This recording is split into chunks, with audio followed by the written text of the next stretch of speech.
Have you heard of this quote? Language is like a road map. It tells us from where have the people come and where are they going to. That means language is not a speaking or a writing tool. It represents, is the manifestation of a big region, a big society, a whole landscape. It talks about a particular sect of people following certain social conditions, social norms. It speaks about its economic, religious, political conditions. It speaks about its educational background, its food habit of the people, dressing habit of the people. So, shall we have an example here? Now, when a person belonging to some Belgaum or Bijapur area lands in Bangalore, and he meets a Bangalorean there and suddenly talks to him like this. Enri Saibra, ಈ ಜಯನಗರಕ್ಕೆ ಹೋಗೋ bus ಎಲ್ಲಿ ನಿಲ್ತಾವ್ರಿ? ಈ ಕಡೆ ನೋವೇನು ಆ ಕಡೆ ನೋವು ತಲೆಗೆ ವ್ಯಾಪ್ ಆಗಿ ಹೋಗಿದೆ ನೋಡ್ರಿ. Immediately the Bangalorean grasps, yes, this man has come either from Bijapur or from Belgaum. So the man has not given an introduction of himself, but how could a Bangalorean come across so much of information about him? Because the moment he listens to that kind of a dialect, what comes in front of his eyes? The Belgaum Kunda, the Belgaum Bhadan, the Upit Shira combination, the mini Vidhana Sabha, the Gokak Falls, the Belgaum bus stand, the small narrow streets, the Maruti gullies, so many things at a stretch. So did few sentences highlight so much of himself to him? Yes. What do I want to say here? A language gives a real identity to a man. Naturally, a language is the first love of a man or a woman. We love our language, especially a dialect and a regional language so much that sometimes we become fanatics to the extent that we are unable to accept or welcome even the neighboring language. We don't want to accept it. Somewhere in our minds we have a feeling that our language is quite superior to the other. Can you imagine if all people feel like this? Would there be a kind of a language interchange among people? This is what I'm going to talk today. Because when I ask my students, when they come for BA1, BCom 1 or BSc 1 admissions, when I ask them, would they all love to take Kannada medium as instruction? Okay, and they want to crack the exams in Kannada. I do accept it because once they are educated in Kannada, even my first love is Kannada. I read a lot of Kannada literature. I love Hindi. But then when I ask them to work a little bit of English, English is quite a far off thing. At least I request them to come back to Hindi, at least take second language as Hindi. They say, no ma'am. So the medium of instruction should be Kannada and the basic language should be Kannada also. And then English, okay, they just dream of cracking the exam some 32-35 marks. So, not that they're not capable of learning English or they don't have the interest in it, but somewhere in their heart they think that English is an imposed language. It's a language that is being forced on them. So many a time I take a long time to convince them. By the time the admissions are over and the combinations are already chosen. So this video is all those students who have this kind of confusion or dilemma in the mind with regards to a language apart from their mother tongue. Remember, our mother tongue is everything for us. But dream of an India which has almost 121 languages across its boundaries and almost, I think, more than 10,000 dialects. And the government of India chose 22 major languages for India according to the 8th schedule of the Constitution. You are just talking of one language. You are hesitant to learn even a neighboring second language or another dialect of your own language, and you still want to express your patriotism towards the nation. Leave off 121 languages, leave off 10,000 dialects, leave off even your neighboring languages. At least your national language, Hindi, yes.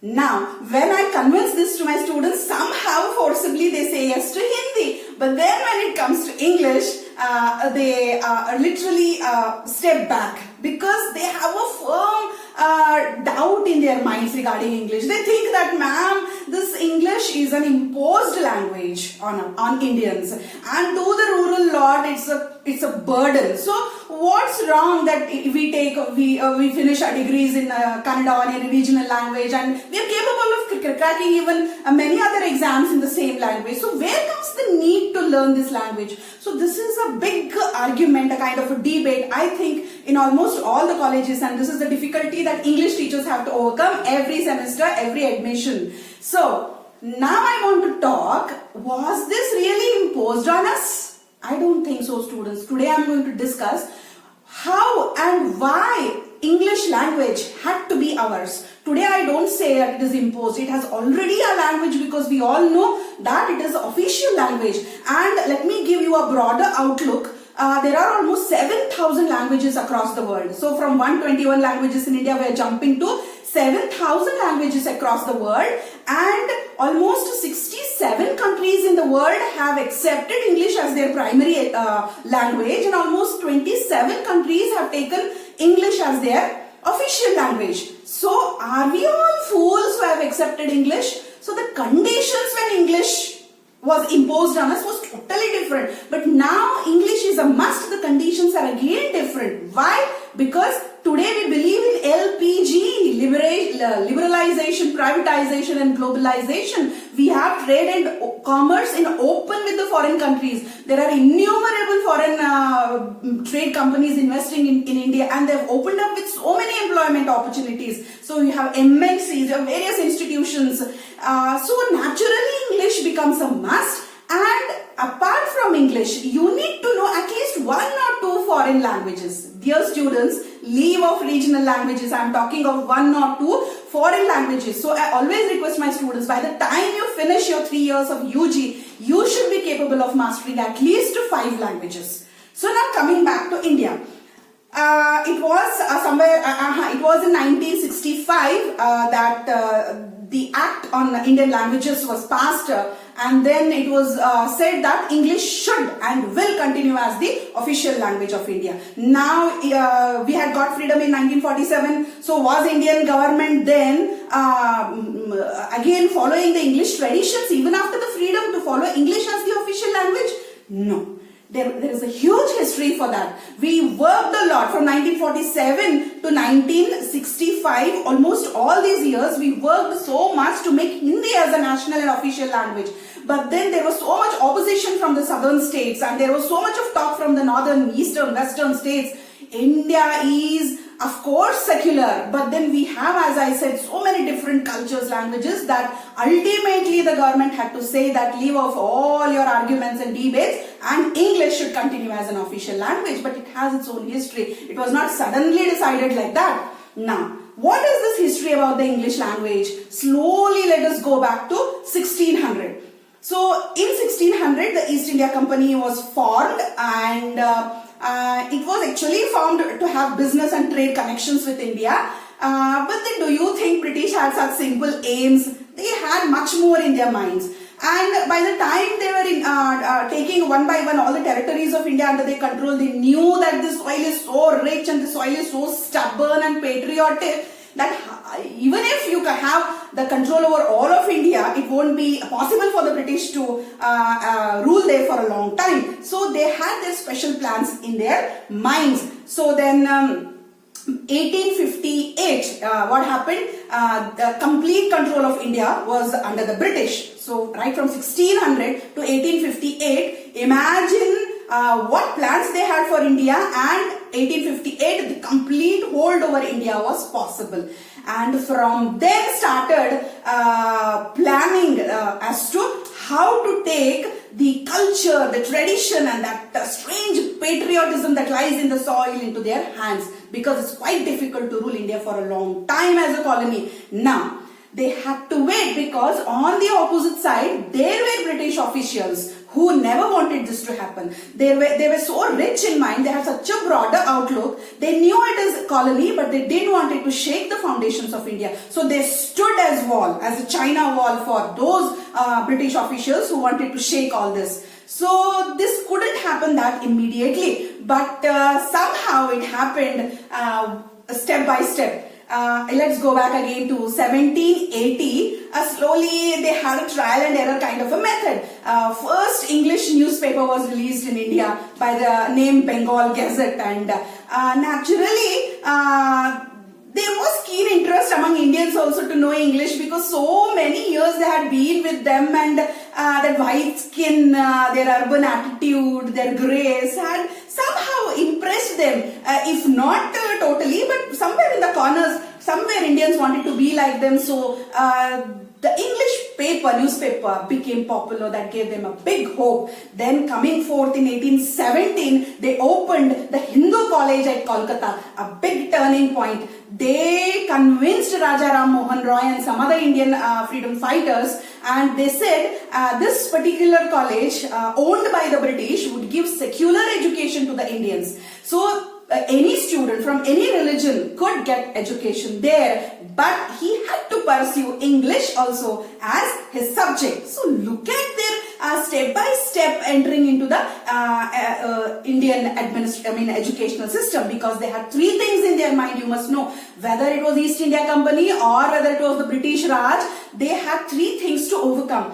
First thing was to shake the foundations of India. They need not interfere into their religious or cultural aspects. Their only desire was to shake the foundation of the India, the ashram system, the Gurukul system. They wanted to destroy it totally to the roots. So what they did, first thing was to introduce English as a medium of instructions in schools and colleges. First thing. Second, slowly introduce English literature as a subject in the Indian universities. And third was quite a funny thing. Even when I read it, I laugh. Anglicize the Indians and Indianize English.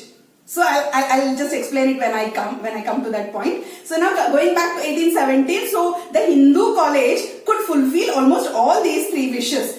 And then Raja Ram Mohan Roy at least had the faith that once Indians get educated in English, they will be more capable to participate in the war against the British. So our Indians were also wise. So then after that, what would be the next step? There was a long gap. They couldn't immediately execute any of their policies. They had to wait till Macaulay entered India. What a shrewd man he was. I wonder, reading his mind even today, 1833. So Macaulay had come earlier, but he was convincing, he was persuading all the British officials to introduce English as the medium of instructions. But no, since it was something wrong against the culture and tradition of India, no English official was that daring to say yes to Macaulay. Macaulay worked and he prepared a minute on Indian education. He kept it with him, and then he was waiting for the right Governor General to come. So what else? 1865, Bentinck came to India, and Macaulay and Bentinck combination, the worst conditions for Indian education. Bentinck as Governor General of India, immediately after coming to India, he signed it and it was passed. And what was there in that minute? Read it thoroughly. It's horrible. Bentinck held so many strange views. One thing is, of course, the medium of instruction in Indian schools should be in English. Remember, it is not giving mass education. It is educating higher middle class Indians. Giving English education to higher middle class Indians so that they could be appointed as SDCs, FDCs or munshis in their administrative affairs. They knew such a huge nation, such a huge population, everything couldn't be controlled by Western mindset. They wanted Indians to rule Indians in favor of the British. Look at them. So the higher middle class, once having got education in English, would educate the lower class. And then they would be sweepers, they would be peons, and this is what we have, the Babu English or the Butler English, what we call. They managed it. So they wanted to instill English into it. Further, in 1835, Bentinck did some other thing. He signed another treaty which said that even in administrative affairs, even in all government affairs, English should be the official language. So the more the English, the greater the opportunities for Indians into government job, into government fields. So they see the way they started giving those unwanted interest in in the minds of the Indians. So life was so uncertain for the middle class. So they had lost their fields, they had lost everything that they belonged to them, and their monarchy had gone to dogs almost. So now they had no choice but to work under the British in some government institutions. So they had to learn English, hook or crook. This happened in 1835. Imagine in his minutes what Macaulay said to Indians as well as to the whole world. The whole world was looking at Macaulay. This was a drastic decision. It was the complete destruction of Indian education and Indian culture. So he wanted to convince the whole world. He said, the whole of Indian and Arabic literature cannot even equate one shelf in a European or an English library. This is one thing. And second thing, he said, the entire Sanskrit literature cannot equate even preschooling in England. See the way he was convincing people, and the harm that he had caused to our language and our epics and our mythologies, our way of education. And then this was not all for Macaulay. Introducing English was just not his desire. There was a hidden desire behind it which very few people know. Look, whatever education was given in Oxford or Cambridge was mostly in Greek or Latin. English literature had yet not found such a base in England because people often in England thought that Latin was a higher kind of an education. So Macaulay along with Bentinck, with the passing of this particular bill, wanted to use India as a ground, and they wanted to introduce English language and literature there and experiment and see whether this could be of some use to them, and then they would take those things to their country. So India had become a kind of a playground for them where they could use Indians, experiment English on them and come out with results. If the results were good, they would introduce the same thing in England. Oh my God, think of the ambitions of the British. And this is what happened in 1835, and something else was waiting. Now they were confirmed that they are successful in introducing English, and the people were also ready to learn English. And then came 1854. 3 universities were introduced in India which fostered English language and literature. Madras University, Kolkata University, and Madras, Kolkata, and some other university. 3 universities were introduced in India, flourished, and they gave full-fledged education in India. This happened in 1854. How long we had to wait. Now the plans of these governor generals and officials shifted from introduction of language, etc., to the flourishment. How could English as a language and literature flourish in India? They wanted Indians to pick up writing in English and produce English literature for them. Whatever the themes or whatever topics they would write, they would encourage Indians because that was a trial thing for them. Coming back to 1864, Indians were also very wise. I tell you how Bankim Chandra Chatterjee came. Great nationalist, the one who wrote Vande Mataram for us, one who knew that Mother India is not going to be defeated so easily. First, with all the kind of education that India was giving, he secured it, and he immensely contributed to in Bengali literature. He produced so many fictions and poetry for Bengal, and later on to fool Indians rather. But then, since he had such a control over English, the English people used to think that it would be very difficult for Indians to learn English, and then writing literature in English is a far-off thing. But then Bankim Chandra Chatterjee wrote his first English novel, I think Raj Mohan's Wife. This was the first novel written by him. They were surprised. How could an Indian write such a beautiful novel in English? So from there began the foundation for Indian English literature. So now it had become, whether it was imposed or not imposed, it had become a kind of a hobby now. And most of our writers, Indian English writers who were educated in these universities were promoted to London and Cambridge, and they were again trained there in English. And that was not all for them. Even people like Mulk Raj Anand, who were there abroad studying in London, actively participated in the freedom movement. So learning a language was in no way leaving away nationalism behind, was in no way renouncing their patriotism. They used language because they wanted to understand the British policies correctly, perfectly, to the maximum possible extent, which I don't know whether the colonial rulers really understood. So now coming from Bankim Chandra Chatterjee, we had a stream of poets in India. We had Derozio, we had Madhusudan Dutt, we had Toru Dutt, we had Sarojini Naidu, Arbindo Ghosh, and there was such rich Indian English literature being produced. Okay, you wish to have literature in English? Take it. You wish to have literature in English? Take it. But that was not all. They were equally contributing to their regional vernacular literature as well. We should always remember this. They were not solely dedicated for English literature. So most of the times the literature was translated. Now we had to wait for some kind of a revolution in this field. And then came 1913, Rabindranath Tagore.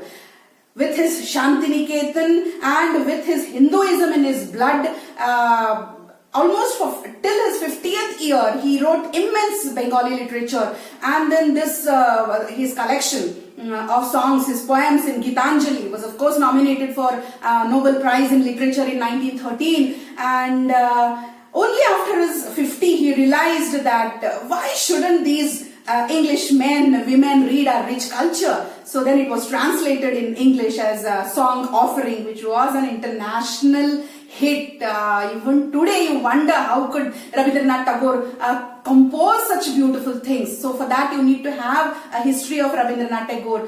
To some extent there was a controversy about Rabindranath Tagore also when Janagana Mana was written and it was read in a conference. So the same time it was the arrival of George V to India, and Janagana Mana Adhinayaka Jaya He. Adhinayaka was related to George V, and somewhere there was a controversy. So this is all the kind of divide and rule policy of the British, we should know, was rising against Rabindranath Tagore's song. That this song was literally dedicated to George V.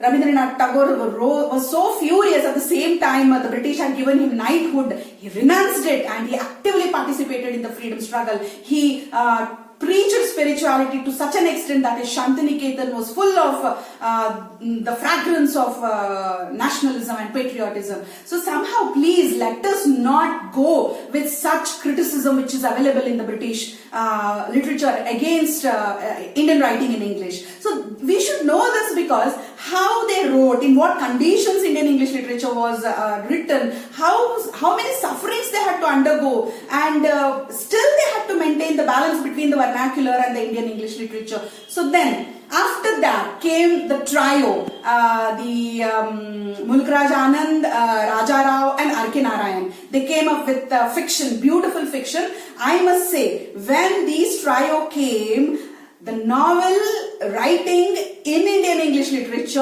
was popular almost throughout the world. These people had earned popularity throughout the world. And even Mulkraj Anand was called as the Charles Dickens of India. To that extent, they had mastered English to show the British Empire that this language could easily be made ours. And then after then we have our own era, the later 90th and the 20th century.